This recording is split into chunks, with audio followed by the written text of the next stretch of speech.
Hello friend, आप सभी का स्वागत है एजुकेशन लाइन में। साथियों, आज के इस वीडियो में मैं आपको बताने वाला हूँ विज्ञान यानी कि साइंस का पेपर जो कल आपका लगेगा उसके बारे में।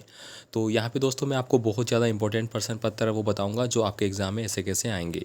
और साथियों, आपको बता दूं कि थोड़ा फीवर की वजह से मैं वीडियो नहीं बना पा रहा था, लेकिन मैंने कोशिश की कि एक वीडियो तो आपको देना ही चाहिए कल के पेपर के लिए।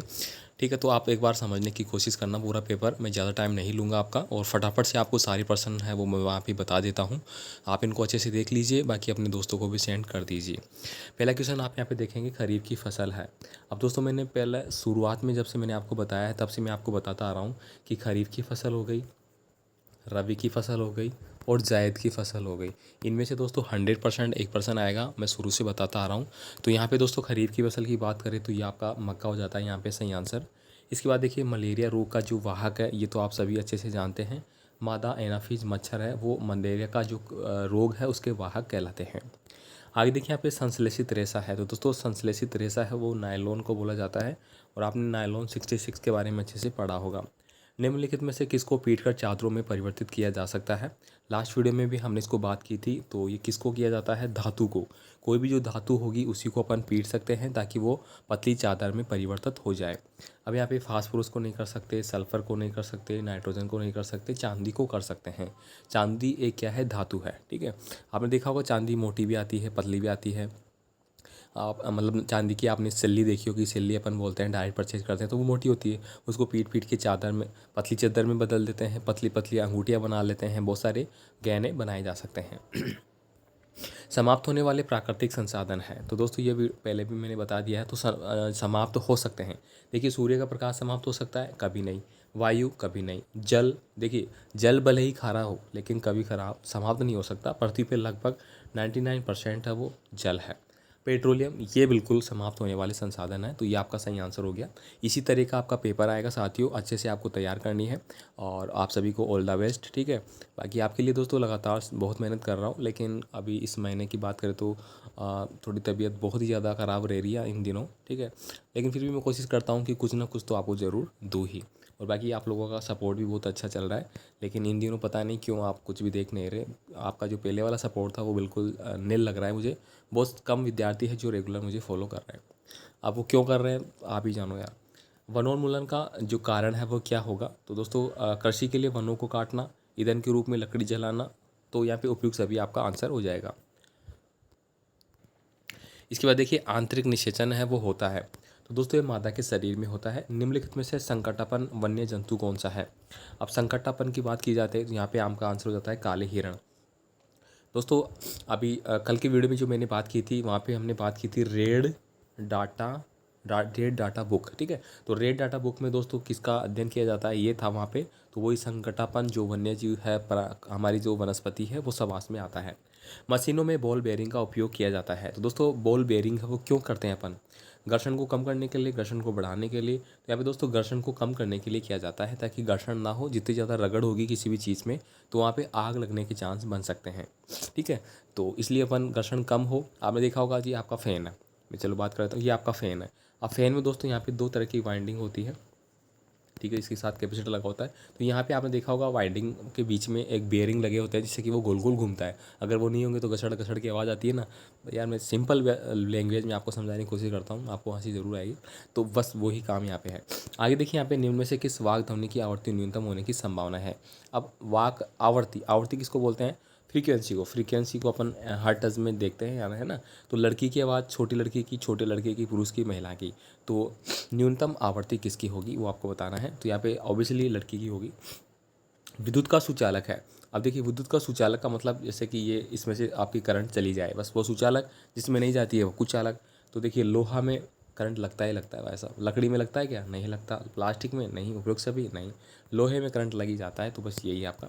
जब कांच की छड़ को रेशम के कपड़े से रगड़ते हैं तो छड़ आवेशित हो जाती है। कल की वीडियो में मैंने ऑलरेडी आपको बताया था, छड़ क्या होगी? आवेशित हो जाती है, धनावेशित, और कपड़ा ऋणावेशित हो जाता है। आगे देखिए, यहाँ पे भूकंप आने का कारण क्या है? तो भूकंप आने का जो प्रमुख कारण है साथियों वो आपकी पृथ्वी की प्लेट की जो गतियाँ हैं उनके होना। लाल ग्रह के नाम से जाना जाता है, ये तो आप सभी जानते हैं यार। रुधिर में ऑक्सीजन की वाहक क्षमता कम करने वाली जो गैस है वो कौन सी है?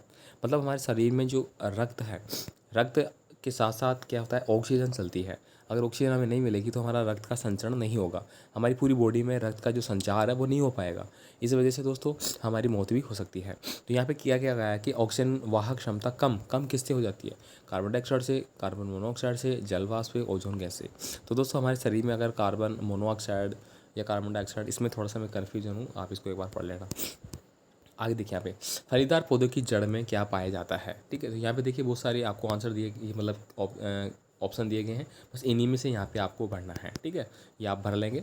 चलिए आगे बात करते हैं। देखो थर्मोस्टिंग प्लास्टिक का उदाहरण है। अब यहाँ पे थर्मोस्टिंग वो वाला थी, थ्रेसिंग जिसको बोलते हैं, जो चारा भूसा होता है उसको अलग करने की, ये आपका द्वादशी में आ चुका था पर्सन। ठीक है, तो ये आप देख लेंगे।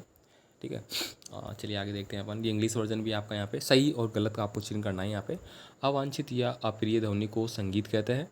सजातीय आवेश एक दूसरे को आकर्षित करते हैं। बिल्कुल, देखिए कैसे मैं बात करता हूँ। ये मान लीजिए आपकी ये दो है, ये एन पोल है, ये एस पोल है। अब यहाँ पे एन और एस है तो ये आप दोनों को आपस में क्या करेंगे, आकर्षित करेंगे। लेकिन यहाँ पे भी एन है, यहाँ पे भी एन है, मतलब चुंबक का आपने देखा होगा कई बार, चुंबक के दोनों दूर अगर आप पास में लाते हैं एक जैसे तो वो दूर भागती है, लेकिन अगर अलग अलग लाते हैं तो वो चिपक जाती है। तो यहाँ पे क्या पूछा गया है, सजातीय आवेश एक दूसरे को आकर्षित करते हैं, तो बिल्कुल गलत बात है, नहीं करते हैं। पृथ्वी सौर परिवार का सबसे छोटा ग्रह है। आसुत जल में विद्युत धारा का चालन होता है, बिल्कुल होता है। क्लोरोफ्लोरोकार्बन एक प्रदूषक गैस है, बिल्कुल है। लोहे में संक्षारित होने पर जंग लेने की प्रवृत्ति होती है, बिल्कुल है। प्रोजेक्ट टाइगर भाग के संरक्षण में संबंधित है।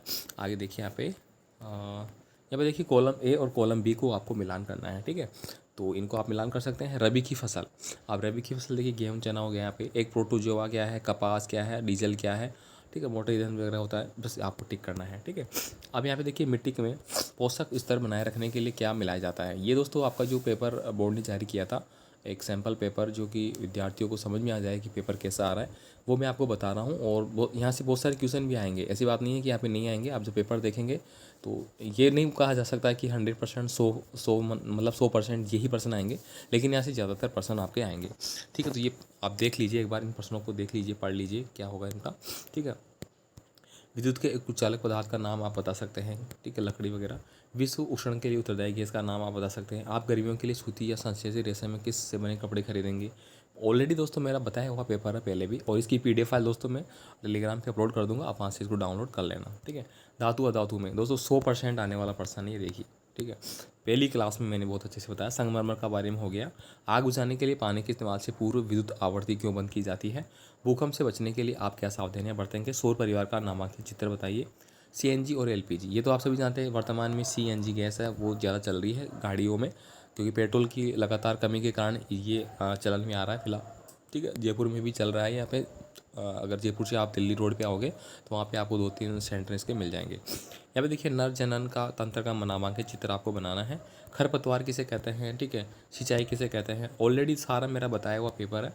रेड डाटा पुस्तक, ये देखिए रेड डाटा पुस्तक यहाँ पे आ चुकी है ना, बस ये आपको बताना है।